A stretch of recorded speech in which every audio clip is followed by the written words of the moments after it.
자, 시작하겠습니다. 사실 중국반이라 그래서 조금 나름대로 다양하게 또 이렇게 조금 차원을 높여서 너무 기본 이론 아닌 거를 좀 준비를 했는데 또 재밌어 해주시니까 저도 좋네요. 계속 연결해서 하겠습니다. 이제 그 도교에 관해서 쭉 했는데 도교의 그 메인이 의외로 노자입니다. 노자. 신이 된 노자. 노장 사상이라고 하는데 사마천이 사기를 썼죠. 거기에 보면 노자 전이 있는데 거기서 노자는 초나라 고현의 여향, 지금으로 말하면 허남성이든 하남성이죠. 노자는 그 중국에서 무슨 자는 많이 학식이 뛰어난 사람을 부르는 호칭이죠. 실제 이름이 아니고 성은 이씨고 이름도 이야. 율곡하고 이거 왜 이러지? 네, 깜짝이야. 여기 시스템이 저를 이제 낯설어 하는데 이고 자는 백양 원래 사관이었다. 주나라의 사관이었는데 주나라 왕실이 몰락해 가는 것을 보고 진나라로 가려고 하는 길목, 우리가 옛날에 관문이란 말을 많이 쓰죠. 무슨 관 이렇게 함국관에 이르렀는데 그 관문지기를 하고 있던 윤희가 제가 저자가 되고자 합니다. 그랬더니 노자가 도와 덕에 대한 의미를 오천자로 알려주고 떠났다. 그것이 도덕경이다. 도덕경. 그 뒤로 노자가 어떻게 됐는지 아무도 알지 못한다. 최치원이 마지막하고 비슷해요. 그래서 신격한 거죠. 신이 됐다. 그래서 태상노군이라고 부른다. 나이 많은 노자가 젊은 공자하고 만나서 공자가 예가 무엇이냐고 모르니까 거기에 대해서 가르쳐주기도 했다 하는 그런 얘기입니다. 그래서 이 그림을 보면 이게 노자가 함곡관을 지난다 하는 그림입니다. 제가 그 언젠가 국박에서 우리나라 도교에 대한 전시회가 있었어요. 그래서 그 책들 좀 사서 보고 전시회를 한 2번 가서 봤는데 아주 재밌죠. 요거는 젊은 공자가 나이 먹은 노자한테 와서 예를 묻다 하는 그림이고, 요게 이제 함곡관이에요.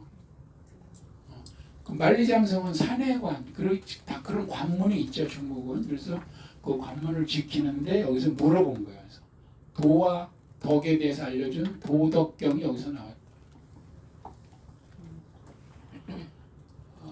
그때 이제 북박에서 봤던 여러 가지 이런 것들인데, 이런 것은 불교가 아니에요, 사실은. 그냥 우리가 생각 없이 보면은 삼전불인가? 뭐 이럴 수가 있는데, 아닙니다. 도교 삼존상. 가운데가 노군, 태상노군, 노자. 여기 써 있는 거예요. 얘가 노자다, 이렇게. 추측이 아니고. 그리고 그런 관련된, 이거 어떤 건 불쌍하고 잘 식별이 안 되겠죠. 그래서 많은 부분 우리가 좀 주의 깊게 봐야 될 게 있습니다.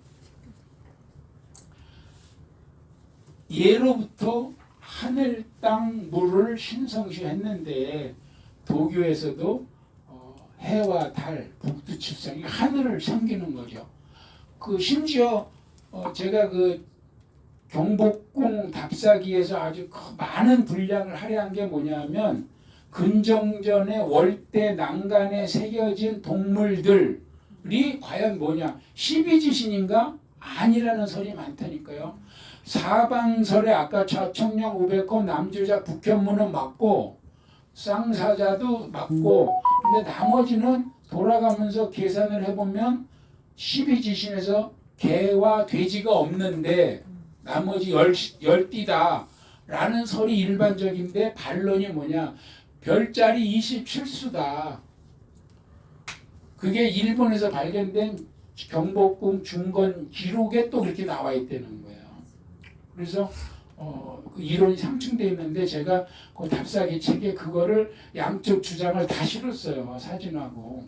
그러다 보니까 얼마나 복잡했지. 설명하는 내가 지금 뭘 설명하는지 막 잊어먹을 정도로 복잡해. 50 몇 마리가 있다 그러죠. 거기 난간 다 합치면 마찬가지입니다. 이게 성수신 27수 나오고 이렇게 하죠. 그다음에 후토라고 부르죠. 토지신, 용신, 물, 용왕, 용신 다 이렇게 하죠. 그다음에 천관, 지관, 수관을 합쳐서 삼관이라고 하는데 아까 얘기한 도교의 그 제촉, 도교를 관할하는 그 기구 명칭이죠. 그걸 너무 많이 해서 나라 재산을 탕진했다고 할 정도까지. 그래서 나라의 안녕을 기원하는 그런 일을 여기서 한 거예요. 또 석관, 화장해서 관에 석관에 묻었는데 거기에 해, 달, 북두칠성 이런 걸 새긴다. 우리가 칠성판이라고 그러는 널판에 칠성판은 칠성사상을 널판지에 해거든요. 아까 얘기한 대로 무령왕릉에서 매직권이 나왔다. 토지신한테 내가 그 여기에 내 묘를 쓰는 땅값을 지불한 거죠. 그래서 매직권이 있고 그 엽전이 그대로 있었잖아요. 준 돈이 나왔죠. 뭐 용신은 너무 흔하니까 진짜 강이나 바다에 가면 의뢰껏 용신이 나오죠. 아까 얘기드린 거 요겁니다. 고려 때 여기 이렇게 다 신을 새기고 그런 내용이 기록이 돼 있는 거예요. 매직권. 내가 이 땅을 사서 여기다 내 묘를 쓴다 하는 거죠.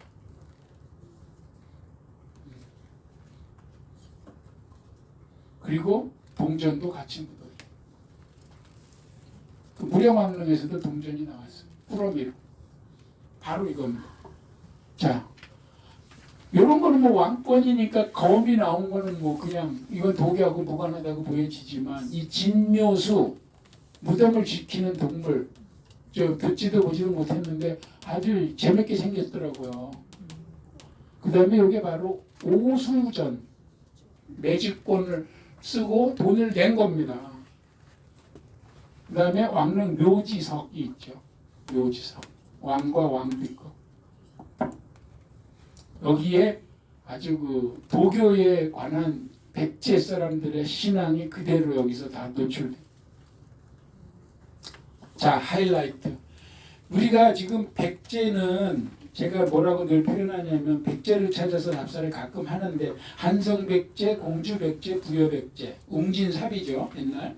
그렇게 내려가서 멸망한 백제가 사실은 역사도 많이 왜곡되고 닫혀지고 유적도 별로 남아있지 않고 숨겨져 있는데 그 웅진, 그러니까 공주하고 부여가 어떻게 보면 가서 말은 많은데 한성백제는 정확히 어디라고 지금도 그 올림픽 공원인지 그 옆에 거긴지 막 왈가왈부하고 하남시라는 설도 있고 막 이렇게 한다고요. 한성백제 아직도 정확하게 발굴돼서 검증된 건 없어요. 설이 있을 뿐이고 공주나 부여는 나름대로 남아 있지만 거기 박물관, 공주박물관, 부여박물관 가서 볼 게 없었는데 그게 신이 도왔는지 백제 금동 대향로 나왔죠. 그 다음에 무령왕릉 발굴됐죠. 아주 대박이 난 거예요. 대박이 진짜로. 국보입니다. 1993년 부여에서 능산리 백제시대 절토 정지 작업하다가 오마이갓 진흙물에서 진흙탕에서 나왔어요. 이게 진흙탕에서 나와서 하나도 안 망가진 게 마른 땅 같은 망가졌어. 질퍽거리는 땅에 있어서 그대로 몸체와 뚜껑, 받침, 다리, 몸체, 뚜껑. 그래서 이것을 뜯어보니까 전부 도교 사상이더라 이겁니다. 향로가. 신산, 신선들이 사는 산. 박산 향로니 박산은 전설에 나오는 바닥에 뚝뚝 솟은 산, 신선들이 사는 산을 박산이라고 그러고요. 박산 향로가 다 중국이나 한국에서 쓰는 향로가 다 박산 향로입니다. 선 모양으로 생겨서. 물론 불교와 무관하지 않아요. 연꽃을 다 새기고 했기 때문에 무관하진 않지만 도교의 신선 사상이 결합되어 있다. 제가 요거 부여에 가서 이거 보면서 그 당시에 16만 원 주고 100분의 1인가 축소된 걸 샀는데 지금 많이 올라서 20만 원 넘을 거야 아마. 재테크하셨네. 네. 제 사무실에 그 국보라고 써놨는데 그걸 또 와서 진품이냐고 물어보는 사람은 뭐야 도대체. 그걸 진품이면 내가 얼마나 좋겠어. 아 진짜 물어보더라고 이거 진품이냐고.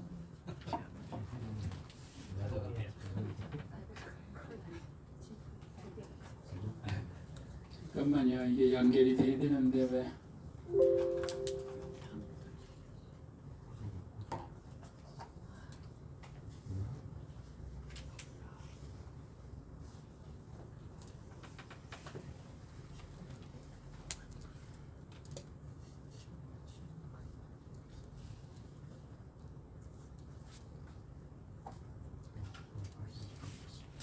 아, 연결이 안 되네.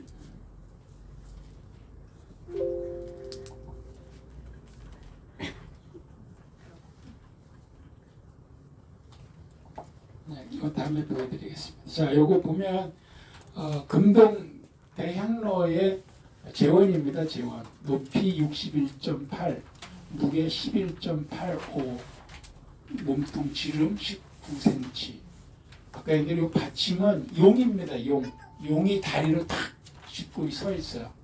그리고 아주 가는 목이 받치고 있는데 요게 하부, 요게 상부인데 요게 아주 잘 결합이 되어 있고 뚜껑을 열게 되어 있습니다. 그리고 여기에 동물상, 연꽃잎, 이 전체가 연꽃잎과 하부, 상부 같이 연꽃잎인 불교적인 거죠. 그 다음에 여기 당초문. 당초문이라면 끊임없이 이렇게 이어지는 풀뿌리 줄기 무늬를 당초문이라고 합니다. 동물상들, 인물상, 요 위에 주악상, 연주하는 거죠. 보주, 봉황이 여의주를 물고 있습니다. 선생님 그 여의주 물고 있는 거 아니에요? 이렇게 턱 밑에? 턱 밑에. 예. 그래서 긴장감이 있어서. 그 다음에 삼산형, 아까 저 삼산 얘기했죠. 복례, 방장, 영주. 이렇게 이거 발굴된 사진이에요. 이렇게 진흙밭벌에 물기가 있는데 뚜껑이 벗겨진 채로 하부, 상부가 이렇게 발견. 93년 12월 12일 오후 4시 30분 해는 니엇니엇 지고 부여 능산리 고분 발굴을 대충 이제 오늘 일과가 마무리되자 그랬는데 여기가 자꾸 신경이 쓰였대요. 그래서 꽃삽으로 살살살 파다가 보니까 1m쯤 내려가니까 이런 막 흔적들이 이거 뭐가 있을 것 같다. 그래서 이 야간에 뭐 하는 거는 문제가 있지만 스톱할 수가 없어서 그냥 계속 고했답니다. 그래서 한 3시간 반쯤 지나서 이걸 찾아낸 거예요. 거기 자리가 원래 그 박물관 주차장 부지 만드는 자리거든요. 그래서 주차장 하기 전에 발굴을 한 건데 이걸 건진 겁니다. 1400년에 긴 잠에서 깨어났다. 자, 이게 향로인데 백제 대향로잖아요. 백제 대향로는 그냥 그야말로 향을 피우는 그릇이에요. 향로. 불구죠, 불구. 불교에서 예불 올릴 때 반드시 6공양 중에 향을 피우죠. 근데 향은 여러 군데서 다 향을 써요. 더군다나 이렇게 사람의 채취나 나쁜 냄새를 없애기 위해서도 향을 쓰죠. 그래서 마음의 때를 말끔히 씻어준다 이렇게 표현을 하고 불전에는 향로, 꽃병, 촛대 이렇게를 꼽을 정도로 향로가 중요한 그런 도구입니다. 우리나라는 주로 청자향로, 요건 제가 모르겠는데 긴상사 향로 한번 나중에 찾아보세요. 일본으로 넘어갔대. 제가 말하는 건 이겁니다. 박산 향로. 이 박산이 바다 위에 있는 불로장생의 신선들이 살고 있다는 전설상의 산 모양으로 만든 다양한 향로를 박산 향로라고 합니다. 몸체에는 구멍이 많이 뚫어져 있고 금이나 은으로 상감은 긁어내고 새기는 걸 넣는 거죠. 그 세공을 했다. 요게 향로의 여러 가지 유형인데 요거는 국보 60호입니다. 이게 사자 향로인데 제가 그 국보 답사기 책을 냈잖아요. 책에는 1호부터 50호까지 책을 냈고 제가 답사는 책에는 못 실었지만 51호부터 60호까지 답사를 했거든요. 그게 요게 마지막이에요. 그러니까 60호. 그러고 나서 61호부터 100호까지 해서 책을 2권을 내려고 그랬는데 문화재청이 안 도와주는 거야. 국보에 호수를 없애버렸어요. 그 몇 호 이런 의미가 없는 거예요, 이제. 그래서 갑자기 내 마음 갈 곳을 잃어가지고 그래서 이제 요거 오대근골로 돌아선 건데 제가 요걸 쓰면서 제가 이제 뭐 제 주장은 아니고 여러 여론 중에 하나이기도 한데 이거는 사자가 아니다. 그 뭐냐? 용이다. 왜? 여의주가 있잖아요. 발로 여의주를 잡고 있다.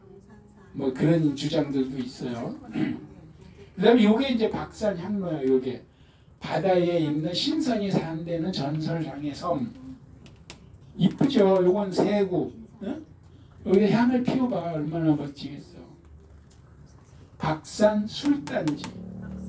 요것도 박산 향로. 그래서 이제 박물관 같은 데 가서 이렇게 산 모양, 섬 모양의 향로 보면 이거 박산 향로네. 좀 내공이 있네. 이렇게 되는 거. 그죠?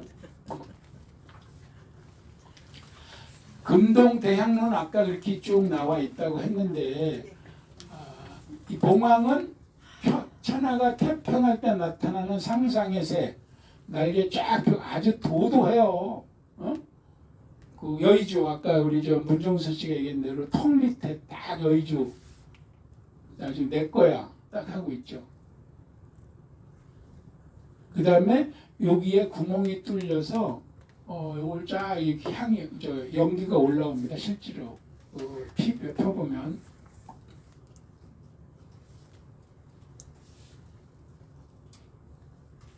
요 산들이 23개라는 거.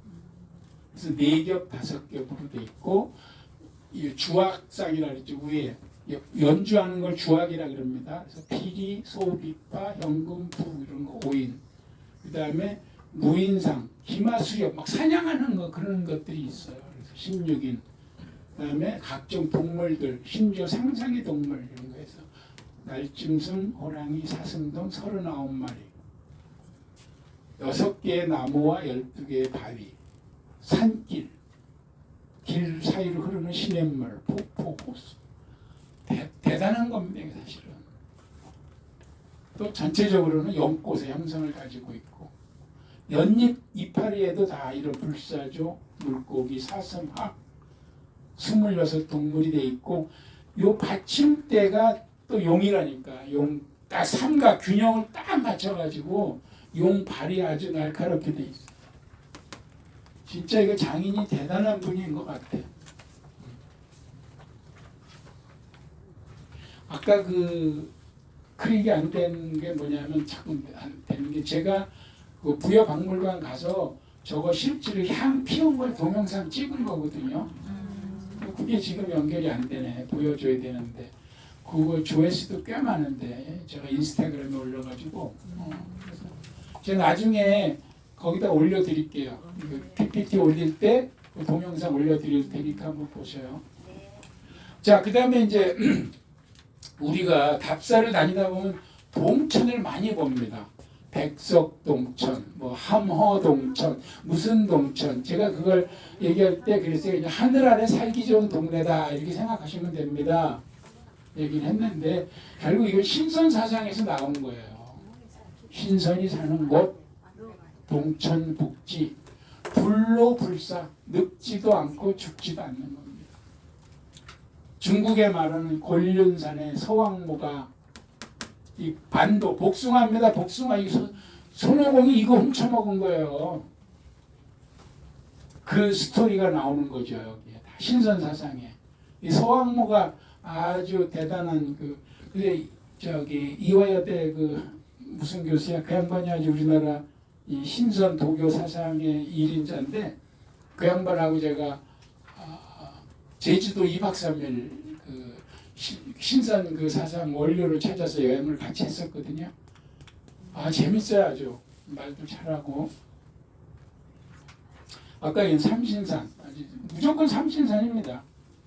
도교는 오악도 나오고 방장산, 영주산, 동래산 나오죠. 진시황이 어제 요거 했는데 여기 또 나오네. 동남동녀 여기는 3,000명인데 어제는 500명, 각 500명 하여튼 불로장생략을 찾아와라. 서복이란 친구가 우리나라로 온 거예요. 그래서 제주도 서귀포에 가면 서복이 왔다 갔다 하는 곳이 있어요.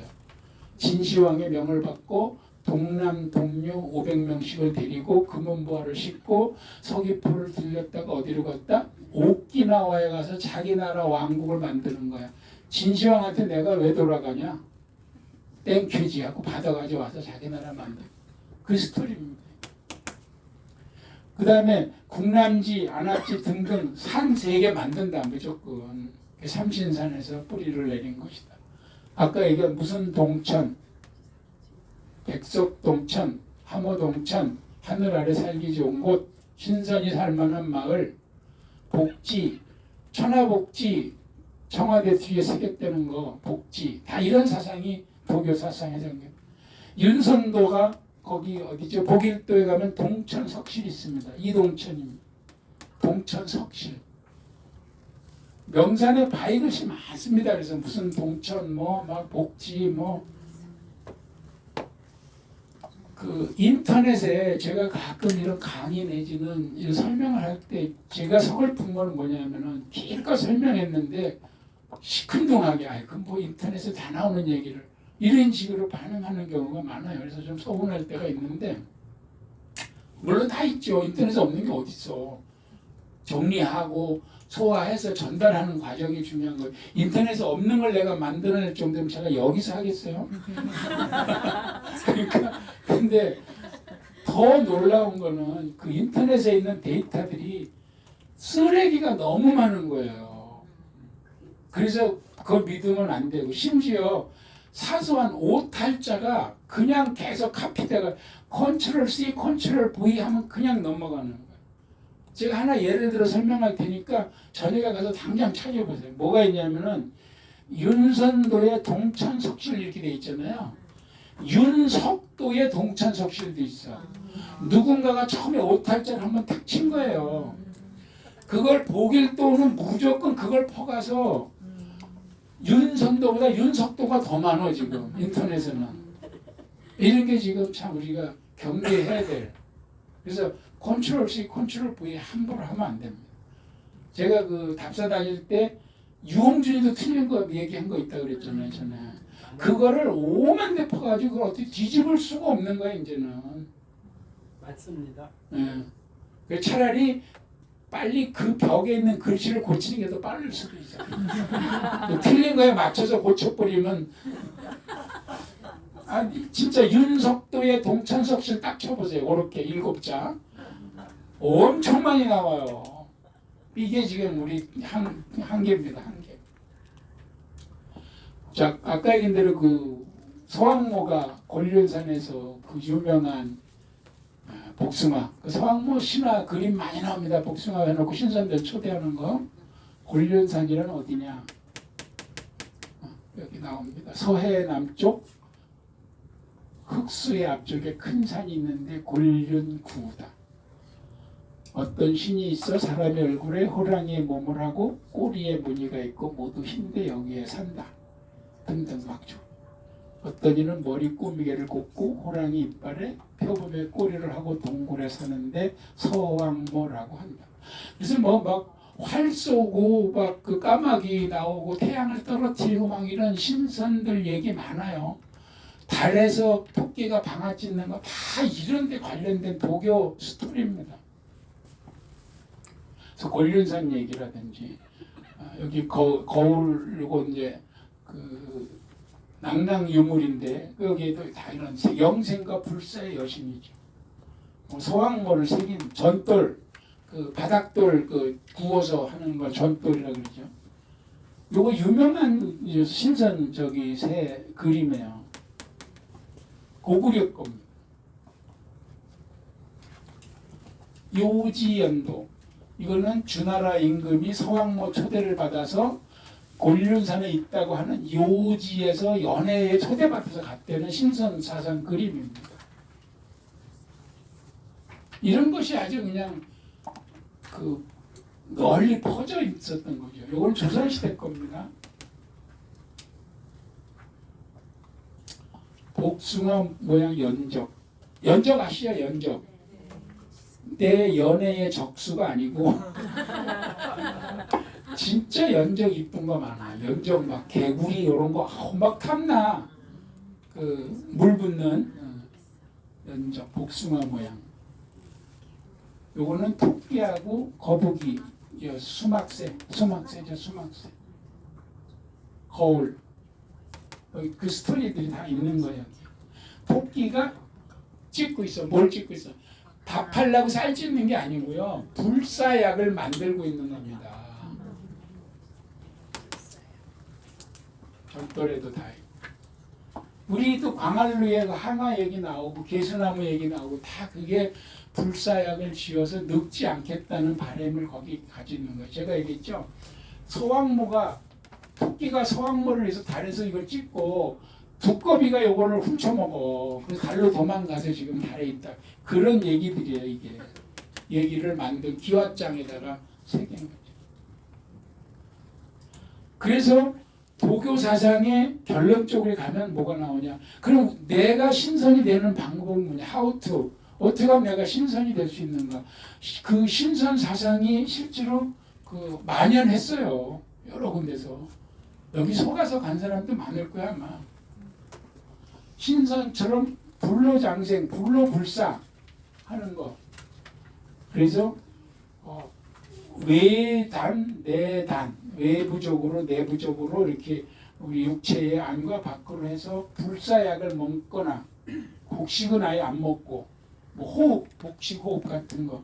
심지어 우리가 그 남녀의 쉽게 얘기하면 섹스를 방중술이라고 하잖아요. 한자로는. 그것도 어떻게 해야 된다 이런 게 있어. 그래서 소녀경 같은 거 황제한테 그 하는 거 보면은 남녀가 교합을 하되 사정은 하지 마시고요. 막 이렇게 황제한테 조언을 한다고요. 그러는 거 다 여기에 연결이 되는 거예요. 그다음에 어떤 선약, 신선이 먹는 약. 근데 이게 다 수은, 그러니까 진시황이 수은 중독으로 죽었다 그러거든요. 사실은 그 약의 주성분은 수은이야. 납수은. 수은 중독이 지금 그 중공업 발전한 도시에서 그 근로자들 사망 원인 같은 게 나오는 게 많은데 이걸 임금한테 불로장생 약이라고 다려 먹였으니. 그다음에 이제 호흡, 단전호흡 뭐 이런 거 있죠. 지금도 아주 유행하죠. 이런 거를 잘 쓰고 또 이제 선한 일을 해라. 그렇게 해서 많이 도교적인 이런 신선이 되는 방법에 대해서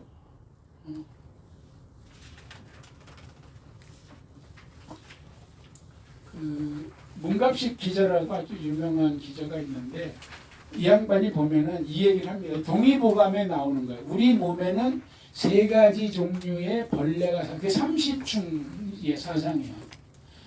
그래서 30충, 요 세 가지 벌레가 사는데 도사들이 요거를 이제 벌레를 하기 위해서 경신일 그 날짜가 원래 우리가 지금은 그런 말을 안 쓰지만 옛날에 불교를 믿거나 옛날 어른들은 큰 달력에 보면 무슨 일이 다 60갑자가 날짜에 써 있어요.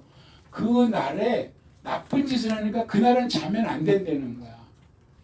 그래서 아까 얘기한 대로 이게 60일 만에 돌아오니까 1년에 딱 경신일은 6번 있대요. 6번. 60일마다 한 번이니까 360일이니까 6번 나올 거 아니에요. 그날은 졸면 안 된다는 거야. 30충이 나가지 못하도록. 그날 뭐 나쁜 짓 못하도록.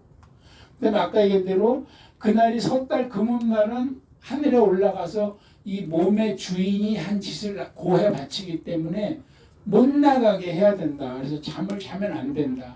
사상이 여기서 나온 거예요. 그다음에 뭐 단오날 아침 사랑하는 이에게 장수하는 약을 준다. 이 고려 시대 때 유행했다. 동지 팥죽도 여기서 유래한 거다. 도교적인 거에서. 우리가 많이 하는 십장생도 이런 거 10가지 그것도 다 사실은 도교에서 해서 거울에도 백엔예세도 수저집에도 다 이런데 십장생을 그리는 게 그렇다. 그 다음에 이것이 무속신앙에 번져가지고 부적이라든지 각종 액을 맞거나 벽사, 재물, 학문 막 이런 거 해서 심지어 이런 종교로도 다 자리를 잡아갔다 이렇게 보는 정재서 교수구나. 이게 정재서 이화여대 정재서 교수가 쓴 책인데 제가 이 책을 쭉 몇 번 정독을 했고 저 양반하고 2박 3일 제주도를 같이 가서 20명 정도 이렇게 데리고 가는 그 일정이 있어요. 조선일보 주관으로. 거기도 같이 가서 얘기를 듣고 참 재밌었는데 그리고 이게 2014년도에 국박에서 했던 요거는 딴 거네. 요거는 그냥 새 밑에 그리는 그림인데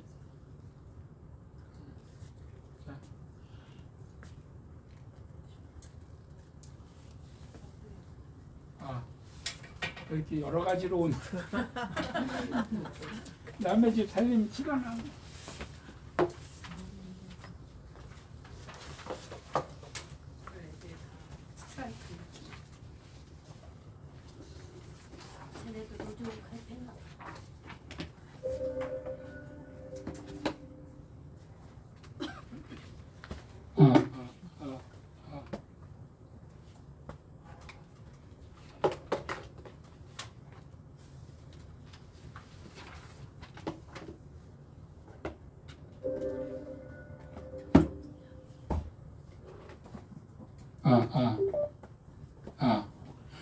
아까 노래가 나오질 않나 그냥.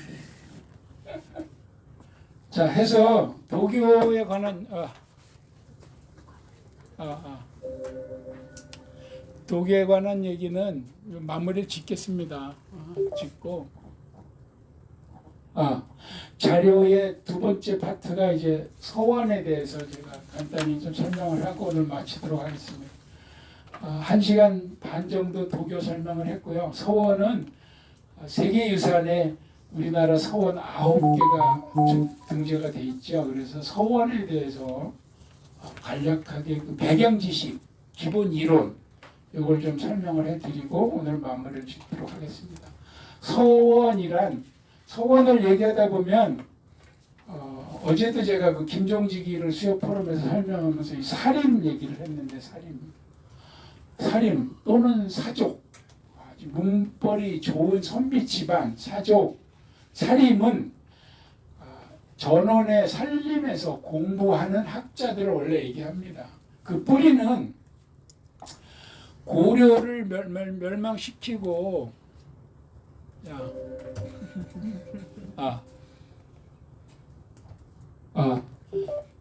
가수 연맥이는 거는 마이크 고장나는 거거든요. 조용필도 못 당하는 게 마이크 고장나는 건데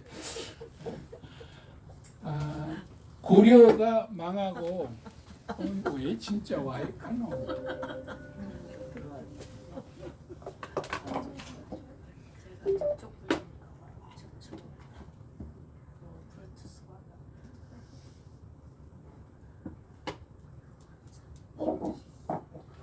고려를 입성을 하겠습니다.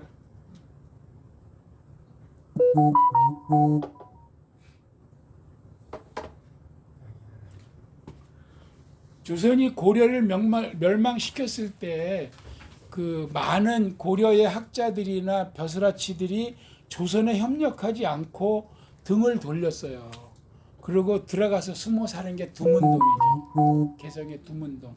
그래서 들어가서 나오지 않는 게 두문불출이 거기서 나온 말입니다. 두문동에 들어가서 나오지 않아서 두문불출이에요.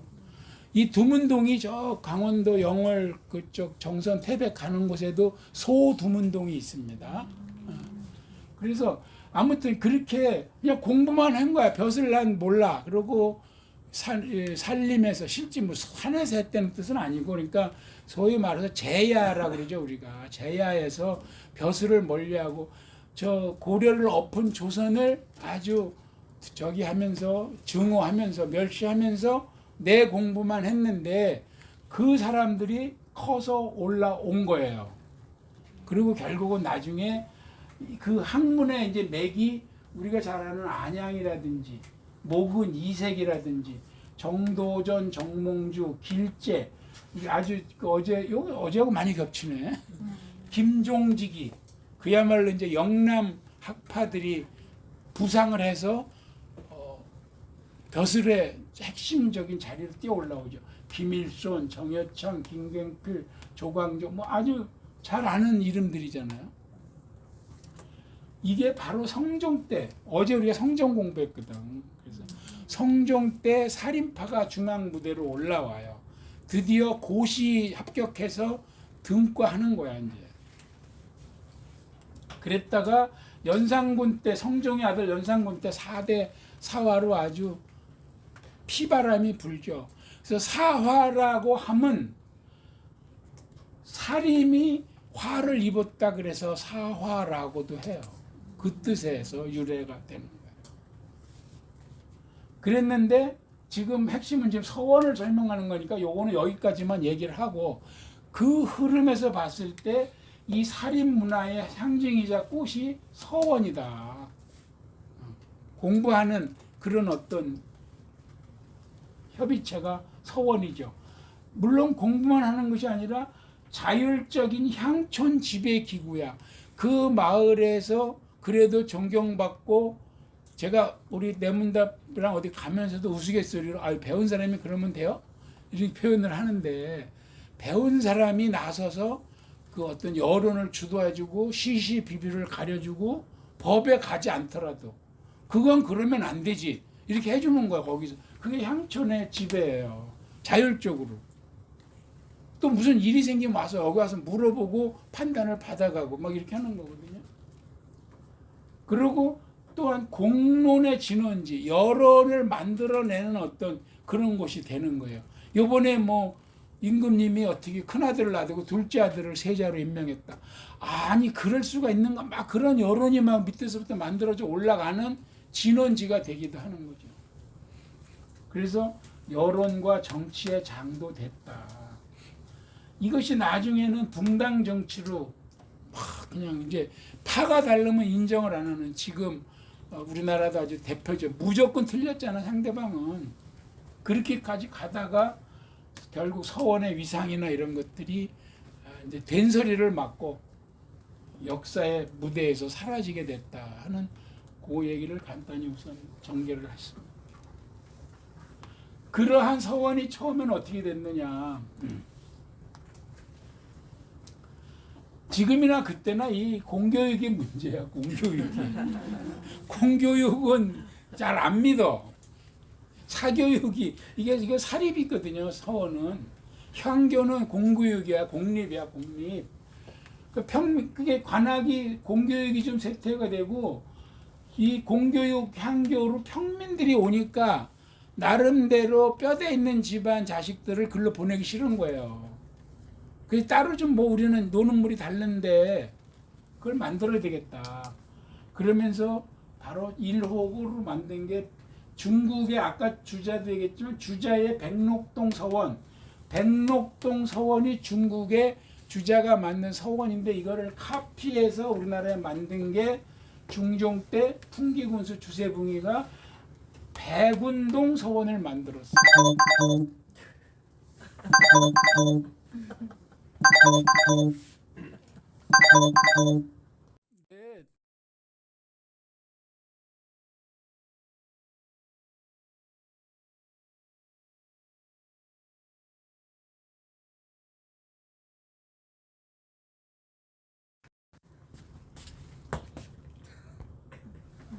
이게 또 꺼졌잖아.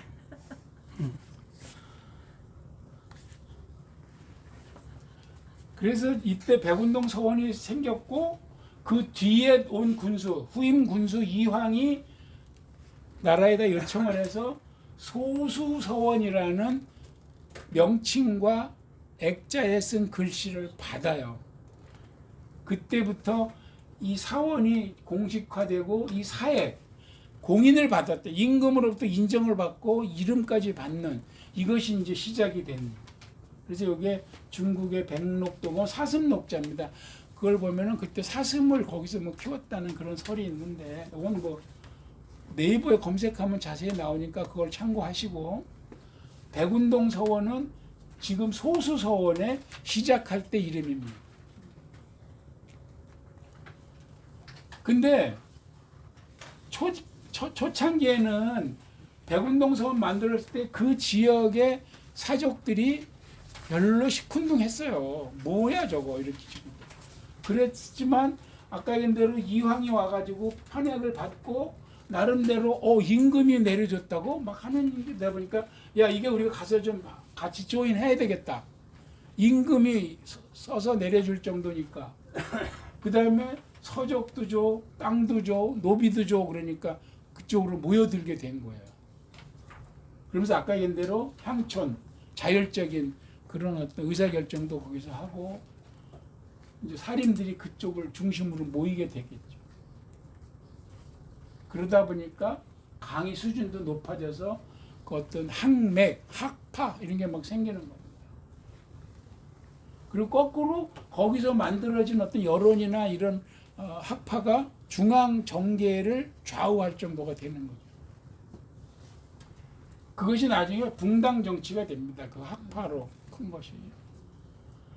그래서 만약에 많은 발전을 해서 나중에 선조 때 가면 60여 개의 서원이 생기고, 근데 실제로 따져보면은 경상, 충청, 전라, 하삼도의 한 70% 이상 그쪽 지역이 아무래도 중앙 정계하고 멀지만 욕구적으로는 공간적으로는 멀지만 마음적으로는 멀 수가 없으니까 이런 게 더 발전했을 수도 있어요. 그래서 거기에 배양하는 데 인물을 향교는 중국의 공자부터 공자 제자들부터 이렇게 배양을 하지만 서원은 중국을 제외하고 순수한 우리의 그 위대한 인물들을 학자들을 배양하기 시작을 했죠.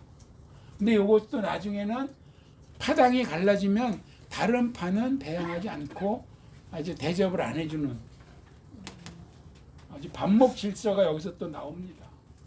그 유명한 400년 그 논쟁 막 이런 게 나오죠. 이제 누가 암흑의 신이 옆에 2위 자리에 누굴 놔야 되느냐 가지고 400년을 싸웠다잖아요. 그래서 공교육의 상교와 사교육의 서원은, 향교는 그야말로 그냥 관학 교육 기관입니다. 그래서 군현에 다 설치가 된 나라에서 세운 교육 기관인데 서원은 사학이죠. 그렇게 시작이 돼서 아주 유행처럼 번져갔습니다. 그래서 공교육 시스템은 지역의 향교가 가장 탑에 올라가면 서울에 있는 성균관인 거예요.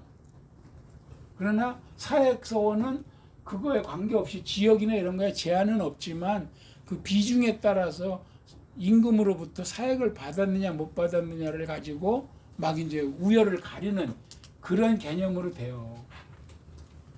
그러다 보니까 공교육은 무너지고 사교육이 메인이 되다. 결국은 갑오 경장, 고종 때 갑오 개혁에 와서 향교나 서원이 다 없어지고 그냥 제사만 지내라. 그래서 차이는 교육을 시키는 것은 향교나 서원이나 같은데 서원은 중국 선현은 모시지 않는다. 그 다음에 사립이다, 사립. 이렇게 보시면. 조직과 운영은 정면에서 들어갔을 때 앞에 강당과 동제, 서재, 기숙사가 있고 뒤에 제사 지내는 사당이 있고, 그래서 전, 학, 후, 묘 이렇게 표현을 하는데 기본이에요. 이게 전, 학, 후, 묘. 이거 묘자 틀렸죠? 이 묘 쓰면 안 됩니다. 이거 제가 아래 한글에서 그냥 한자 변환만 시키니까. 근데 이게 사당 묘자 써야 됩니다. 이거 틀렸습니다.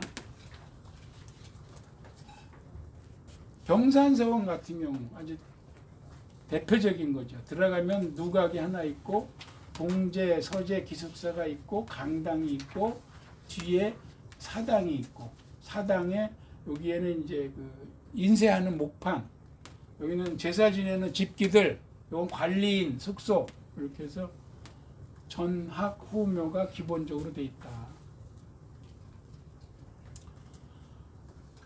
근데 이게 남인계와 서인계가 좀 달라요.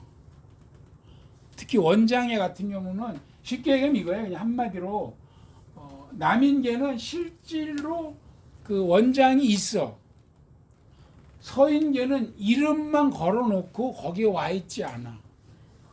그리고 그 밑에 2인자가 이제 서원을 관리하는 거죠. 그 원생들은 생원 진사 정도 합격한 인원들 한 10명 안팎, 뭐 나중에 30명까지 이렇게 올라갔다고 하는데, 근데 이것도 또 남인 서인이 달라요. 남인은 이 천인은 양인 밑으로는 안 받는 거예요. 근데 서인은 귀천을 논하지 않겠다. 그래서 대중적이죠. 또 운영도 남인은 나름대로 그 서원에 그 우선을 두고 운영을 하는데 서인계는 이 중앙 정부하고 계속 끈을 연결하는 거예요. 그런 차이가 있다. 그리고 아까 얘기한 대로 나라에서 서원에다가 토지도 주고 노비나 현물을 주고, 토지를 주면 그 토지에서 나오는 소출을 가지고 운영비를 쓰는 거죠. 노비도 이렇게 주고. 그 다음에 이제 해당 군수나 이런 지방관들이 자기 영역에 있는 서원을 관리해주는 역할을 어느 군수는 예를 들어서 와서 적극적으로 좀 해주고 어느 군수는 그렇지 않고 이런 경향은 있어요. 그래서 서인계는 주로 서인들이 끝까지 처자 먹은 계열이잖아. 그래서 계속 중앙에 권력하고 끈을 달아요. 남인계는 그냥 자력갱생을 많이 하고. 그래서 아까 말씀드린 것 똑같이 어떤 모신 그 선인들을 제사 지내고 교육하고 그 지역의 어떤 학문을 자체적으로 공부하는 장소였지만 초창기에는 그런 대로 잘 운영을 했어요. 제사도 잘 지내고. 근데 나중에 이게 붕당 대립, 파당이 지어지면서 파가 다르면 인물도 모시지 않고 서로 교류도 안 하고 정치적으로 갈라지면 상대도 안 하는 겁니다. 그래서 우리가 니네보다 우월하다는 걸 보여주려고 더 크게 만들고 계속 이런 것이 많아요. 그래서 정권이 바뀌면 임금이 먼저 내려준 그것을 취소시켜. 다시 바뀌면 취소한 걸 다시 찾아와. 막 이런 추태에 가까운 일도 많이 벌어져요.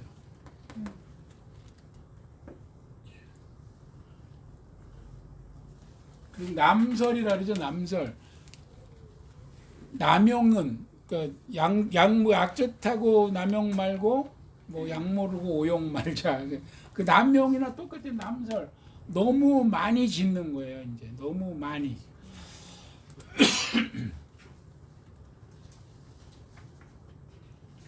내용 뭐 생략하고 여기만 봅시다. 현종, 숙종 한 50년간에 210개가 서원이 설립이 됐는데 그중 70% 넘게가 하삼도, 경상도, 전라도, 충청도에 집중이 되어 있는 거예요. 그리고 사액 서원도 현판을 받는 그런 서원들, 사액은 오히려 좀 줄었네. 134곳이 60여 곳으로. 아마 이거 정쟁의 그 후유증일 거예요. 그다음에 인물들을 나중엔 자기 직계만 자꾸 갖다 챙기니까 이게 조상신 모시는 곳이 돼버리다시피 하는 거예요, 서원이. 또는 워낙 뭐 송시열이나 이렇게 워낙 뛰어난 인물은 너무 많은 데서 모시는 거예요, 또 한 인물이. 그래서 서원이 있다, 우리 가문에 서원이 있나 없나를 우리 가문의 권위가 있다 없다로 가늠하는 그런 이제 문제가 생겼죠. 그래서 할 수 없이 규제가 나옵니다. 정리하게 됩니다. 그래서 영조 때 잠시 그 탕평책 때문에 불편부당하게 해라 이렇게 했죠. 근데 여기서 크게 뭐 성과를 거둔 것으로 나오지는 않는데 우리가 잘 알고 있는 송시열을 모신 그 괴산의 화양서원 있죠. 화양동 서원은 그 서원에서 만든 묵패 있어 검은 패 그걸 들고 가면 군수나 이런 자치단체장이 거부를 못할 정도로 위세가 대단한 거예요. 이번에 우리 제사 지내는데 좀 뭐 좀 내봐. 그러면 보내야 되는 거야. 그걸 안 들으면은 당해낼 수가 없는 거야 거기서. 그래서 화양동 묵패는 조정보다 무섭다는 말이 나왔다. 그래서 아무튼 숙종, 영조 이때 나름대로 조금씩 컨트롤링은 들어갔는데 사실은 핵심적인 거는 결정적인 건 대원군이 흥선대원군이 개혁정치하면서 서원 철폐령을 내려가지고 다 없애버리고 47개만 남겨둬요. 600여 곳이 없어졌어. 그럼 지금 몇 개쯤 있을까요? 지금 더 많어. 다 다시 만들어가지고 우리 문중도 지금 만들고 있어 다시. 아이고 켜져 있었네. 다 복권. 그래서 지금 서원은 우열의 잣대가 뭔지 알아요? 우리는 47개의 소속된 서원이야. 우리 없어지지 않고 살아남았던 서원이야가 지금 서원의 프라이드 1번. 프라이드 2번은 야 우리도 남아 있었는데 니네하고는 달라. 우리는 뭐야? 세계유산에 들어간 9개야. 이거 왜 이래? 그 지금